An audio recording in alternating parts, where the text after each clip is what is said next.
کتونکو الف خان شیرپوی یم په څنګ کې را سره ناست دی قاري محمد وکاشه.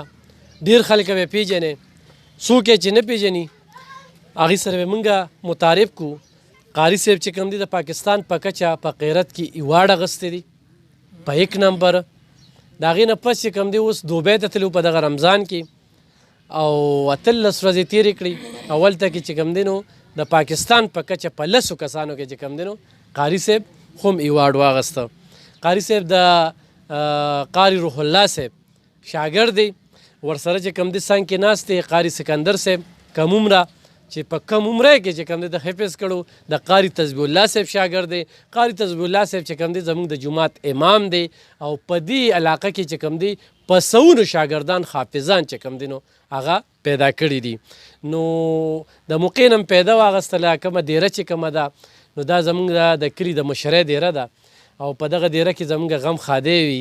په دغه دیره کې چې کوم دی موږ راکینو او زموږ د کلي دا یو شناخت دی چې د دې دیرې دا خوبي ده چې دلته کې مشتاق لا دی او بیا آیت الله لا دی.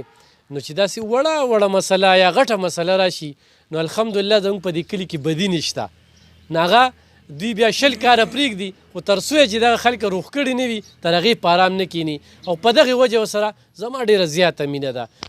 نو او ما سره هم ډېره زیاته مینه ده، خو یوازې ما سره نه د دوی د ټول کلي سره مینه ده او د ټول کلي سره د دې خاندان د ځوانان داسې ناست دي چې پته یې نه لګي چې یاره دا هم د دې ځای دي. لکه دا وګوره مونږ ته لوکاډو ته هم چړه کېږي نو خپل باغ دی دا دی، خو بدقسمتي د مونږ دې خوا راځو نو ښه دې خوا شلتالان دي او دې نه مخکې چې کوم دی نو دلته کې به د املوکو او په دې املوکو کې به دانېدار بوټي وو.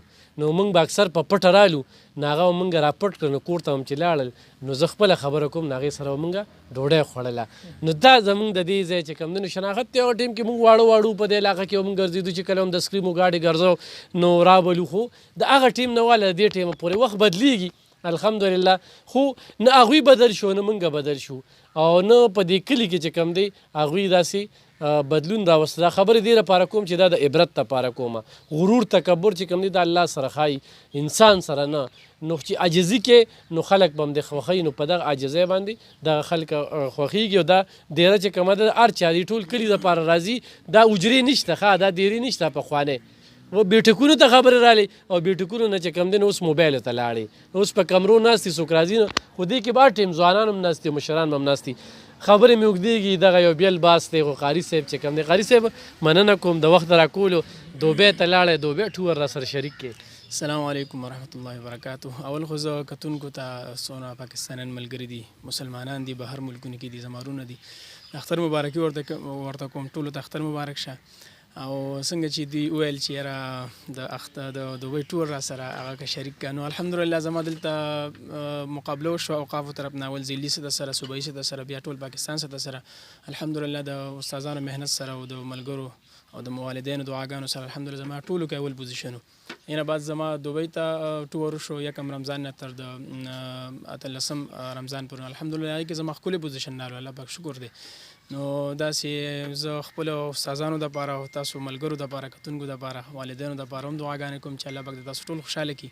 تاسو ما سره محنت وکړو تاسو ما له دعاګانې وکړي او دغه مقابله کې الله پاک ما له پوزیشن راکړو. جزاکم الله. قاري صاحب طریقه کار څه دی؟ ته دوبۍ ته لاړې دې باندې خو اخراجات هم راځي نو دا خو داسې چې اوقافو مقابله کېږي مرحلې سره که نه اول ذلي سطح سره وشي بیا چې کوم دی صوبایي سطح سره وشي نو صوبایي سطح نه واله بیا ټول پاکستان سطح سره وشي نو قومي سطح سره که نه جي نو قومي سطح سره کې داسې چې بیا اول دویم دریم پوزیشن څوک والي نو هغه بهر ملک ته لیږي. نو الحمدلله هغې کې زما اول پوزیشن نو هغه هایلایټ اول پوزیشن چې څوک والي نو هغه اول پروت دی. نو هغه چې کله د بهر ملک مقابلې چانس راشي بهر نه لیټر راشي نو هغه هغې ته وایي. نو الحمدلله هغې کې زما اول نمبر اول پوزیشن دی د وجې نه زما هغه ټور الحمدلله دوبۍ ته وشو ډېر ښکلی شو الله پاک تاسو اول 400 کې پوزیشن راغی جی الحمدلله بیا پښتونخوا کې راغی بیا د پاکستان په کچه راغی او اوس دوبۍ ته لاړې او دې نه علاوه نور ملکونو کې چې مقابلې رالي نو ته لا په اول یې نو زه به انشاءالله جی دې نه بعد چې کوم دی هم کله مقابله راځي نو زما نوم اول پروت دی انشاءالله هغې به اول ما سره رابطه کوي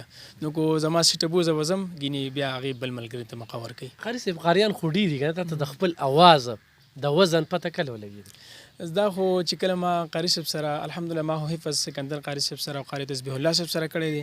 دې نه بعد چې کله ما تجوید وکړو نو روح الله قاري صاحب سره زه کله اول ورځ باندې زه کېناستم او هغې کله ما ته قرات وکړو نو هغې نه بعد زما دا به ووایم چې زما بلکل لکه دماغ نه منل چې دا څنګه تلاوت وکړو.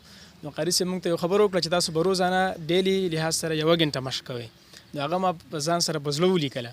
نو تر د کال ختمېدو پورې ما ځان سره 1 غنټې نه بلکې 2 غنټې مشق کړی. نو هغه چې کله سالانه امتحان راغو نو هغې کې الحمدلله زما اول پوزیشن یم سالانه امتحان کې د دې مشق د وجې نه. هغې نه بعد زما بس بیا یو ترتیب جوړ شو، یو زندګي مې جوړه شوه چې یاره زه به تلاوت کوم او تلاوت به زده کوم او انشاءالله مخکې به ځم. کتونکو دا قاري سکندر صاحب دی، د سره قرات او قاري تسبیح الله صاحب شاګرد دی او بیا د دې دواړو چې کوم دی نو دی شاګرد دی. بیا مفتی قاري روح الله صاحب چې کوم دی هغه هم د صوبې په کچ باندې ایوارډ اخیستی په قرات کې چې کوم دی او دغه شانتې پاکستان په کچه په نمبر کې راغلی دی. نو هغه هم په خپل ځای موږ د هغه تقریرونه چې چېرته وي زمونږ د علاقه په هغه باندې آباده ده. نو دغه شانتې قاري محمد وکاشه چې کوم دی دعاګوي ورله، تاسو هم ورله دعا کوئ. کم ملک ته لاړه نو او بل دا د رمضانو خو بخرو او چې کله دی قیرت کوي او ختم کوي او بیا ولاړ او د وجود بغنیږي. هغه ورځ بخر ملکونو نه قاریان راغلو او زمونږ د قاري صاحب چې کوم دی قاري محمد وکاشه تلاوت نه دومره متاثره شو. نو دا زمونږ دپاره ډېره د فخر خبره ده او بیا زمونږ د علاقې د کلي دی. قاري صاحب مختصر راته د څه بس راته لږ قیرت راته بسم الله الرحمن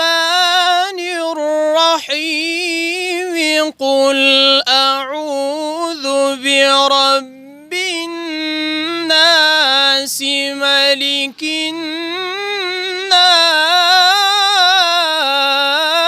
الناس ملك الناس إله الناس من شر الوسواس الخناس الذي يوسوس في صدور الناس الذي يوسوس في صدور الناس من الجنة والناس صدق الله العظيم. جزاک الله، ډېره زیاته مننه د وخت راکولو. کتونکو دا تاسو ته ډالۍ د دغه وړوکي اختر په خوشحالو کې اختر هم ډېر مبارک شه. قاري صاحب له خصوصي دعا کوي. ډېره مننه.